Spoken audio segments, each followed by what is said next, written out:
I'm about to start one of my bread and butter paintings, and um, these sort of paintings, they really are what they say on the tin, in that they're often paintings of things like bread and butter, but they are also, symbolically speaking, my bread and butter, in that they're my livelihood. Um, a lot of how I earn my living as a painter is from painting pictures like this, which are relatively simple, relatively uncomplicated, and certainly compared to um, what's in the rest of my studio. And these are often um, large, complicated, they take a lot of time, sometimes they take years to paint. This picture, there's a lot of observation in it, which makes it very focused, and I get to complete it in a relatively short time frame of a few days. But it's also very concentrated in terms of the effort that goes into it, and I'm really trying to paint in this genre as well as any picture has ever been done. You know, as I'm really trying to set my level as good as it gets, as has ever been done in the history of painting. So it's, in one way, it's very modest, and in another, it's very ambitious. And this sort of, it looks plain enough, you know, it's a loaf of bread and a block of butter, but I have to try to create a poetry around this. And key to this painting, like the highlight of this painting will literally be the flash of gold on the wrapper, and everything else will be set up to make that sing, to make that flash sing. So in terms of the color harmonies, they'll be very carefully adjusted and calibrated, and I paint not just what I see, but what I want to see. So in other words, there's a lot of desire that goes into this in terms of tweaking observation to produce something poetic. So I've set up this picture. There's a 12 by 20 inch canvas roughly here set up, and I've marked out the armature of the rectangle on it, and certain lines are crucial. This line is the line of the square on the right hand side, and the flash of gold will line up on that, and that will give it a sort of an architectural grounding within the picture, I hope. So anyway, time to get on with this. I'll set my time-lapse camera going, and you'll be able to follow my progress over the next few days as I post a sort of video diary of the process of painting this.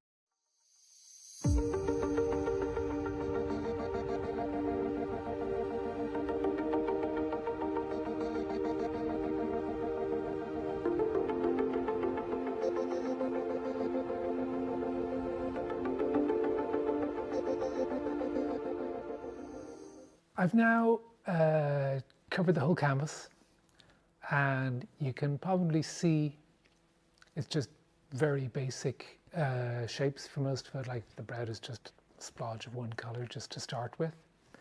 From the time lapse, if you've seen, you might notice that basically there was no drawing underneath, there was no preparation. I just started laying down color and sort of finding shapes that would sort of fit together. And I suppose the other thing is, you might notice that the shapes aren't entirely accurate, but they look nice. They fit the canvas nicely. So rather than going for absolute accuracy in relation to the object, I've tried to find nice shapes, pleasing shapes that would fit the canvas well. And You also might notice that the canvas is, all of my colors are darker, essentially, than than the original. Everything has been toned down in order to make the highlights, the butter and the flash of light on the gold wrapper, to make those sing, to really lift them. So everything else needs to be submerged slightly. And you also might see that my colors are not 100% accurate. Like obviously I've generalized just in terms of putting a very rough color down for some of the areas, but the background I've tilted towards the blue end of the spectrum, essentially in order to make the gold and the yellow of the butter sing more. So it's just stretching the tonal values and stretching the color in order to create harmonies.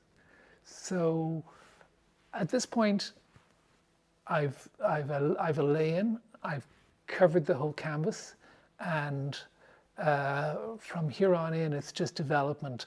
The painting goes from the general to the particular. I aim for the big shapes to start with, big generalized forms, and then gradually add structure. So it's a bit like carving, It's not like drawing and coloring in. It's like carving the shapes and the colors and finding more and more as you keep going. So it gets richer and richer.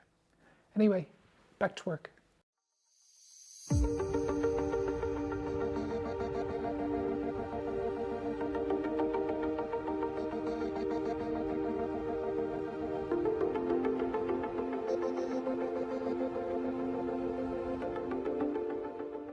This is the beginning of day 2. My canvas is nice and dry, and I've gone over the whole surface with a little blade like this, a little scalpel like this, because I make my own paint mostly, and I also work on a slightly rough surface, and the whole surface can be a little bit knobbly. So what I do is I just go over the whole surface and remove any of the knobbles and bumps. So I've got a nice dry good surface to work on, and one of the curiosities about painting a still life like this is that the butter changes a bit over time. The longer it's exposed to the air, the yellower it gets. But funnily enough, as oil paint dries, and particularly like a yellow like this, which has a bit of cadmium yellow in it, as it dries, the yellower it gets too. So they've sort of kept track of each other in a funny way. But I need to be careful. The butter will get yellower and it sort of gets a slightly unpleasant color. So I will be focusing on the butter next to try and get that done and finished before it changes too much. Oddly enough, the bread won't change. The bread is totally stale at this point, rock solid, and it won't go moldy because it's dry. And it's actually held together by wire. It's a slice loaf, so otherwise it would fall apart. Yeah, I'm going to keep going and primarily work on the butter next and try to get some of those areas close to finish.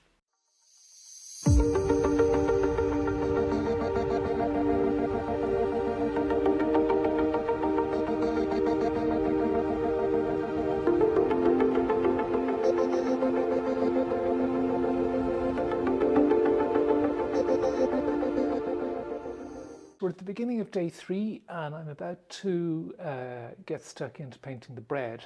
Now, one of the things you might notice about this loaf of bread is it's pretty stale and it's sort of just about held together. It's actually held together by wire, but there are big gaps between the slices, which visually I don't like and I'll be getting rid of. And this is where I suppose this business of painting, what you see versus what you want to see, comes in. I'd actually thought about healing the loaf and putting it back together as if it wasn't sliced. But I've decided to go with the slicing, but make it much more subtle than it actually is, so that the loaf appears still as one object, just one thing, and so you don't get an annoying stripy pattern through the painting. This is also where the process of painting really diverges from something like photography. Often I get people saying about my paintings, oh, it just looks like a photograph. But the process of painting is not photographic at all. I'm not simply a recording mechanism. I'm not painting what I see. I'm painting as much what I want to see and trying to make it look plausible. But the plausibility isn't, it's an illusion. And there is more than a philosophical difference between what I'm doing and a sort of a literal photorealism.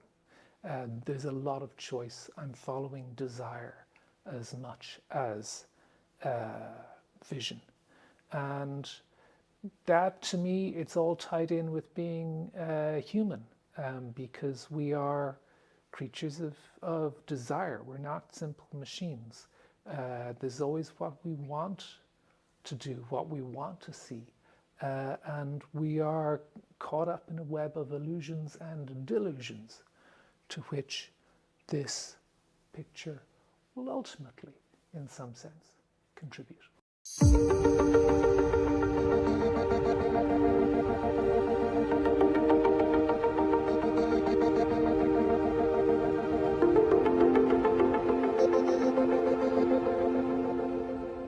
I'm at the beginning of day 4 now, and day 3 was a bit short. I only got about half as far as I wanted, just other things got in the way. I had to cut the day short, but it wasn't a bad place to stop, and there's still a long way to go. So I need to keep going on the loaf, and if I can, finish the background as well today. I also, as you might see, restretched the canvas. I started out on a canvas that was too large, so it's now on the final stretcher. And it's all about bringing everything together today and getting the whole thing to work together. So, wish me luck.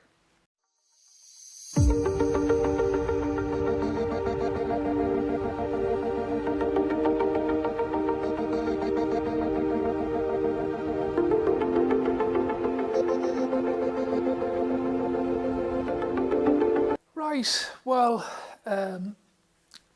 this picture took a bit longer than expected. It wasn't actually one day, it was probably 3 days of making very slight adjustments to the picture. But I think it's there. I'm reasonably happy with it at this point. In terms of a few thoughts at the end, I kept the background very, pretty plain, almost monochromatic, but there are small variations in it intended to create a sort of a sense of space, but it's subtle. I think it's subtle, but it's sufficient. There's no horizon line in the back, the way that you can sort of see one in this. The horizon is implied just by slight variations of tone that create a sense of space. The level of the objects is quite high. They're on sort of, they could have been an inch lower easily, and it might have been a more conventional picture. But I quite like the sort of the high horizon of the picture, There's an interesting thing, like obviously they're painted pretty much life size or even slightly larger than life, but the, the, the high horizon gives a long lead in to the objects so that it makes them more grand and a bit more distant. And that sort of distance is in a sort of tension with the tangibility of the objects. And in terms of my paintwork, I really try to make them tangible, particularly the bread, which has this rough structure. And I've tried to give it in the painting an almost like a geological, like a rocky structure that it really, you want to touch it, you know? So those are two elements that I try to keep in tension, a sort of an elevation, turning them into an icon, and giving them a little bit of distance in order to do that. And on the other hand, a surface effect that's quite strong. So anyway, I've pushed this, I think, as far as I can. Let me know what you think. And I will now give you some close-ups so you can see the impasto and the sort of the structure of the paint, so you can see the whole thing. Okay, bye.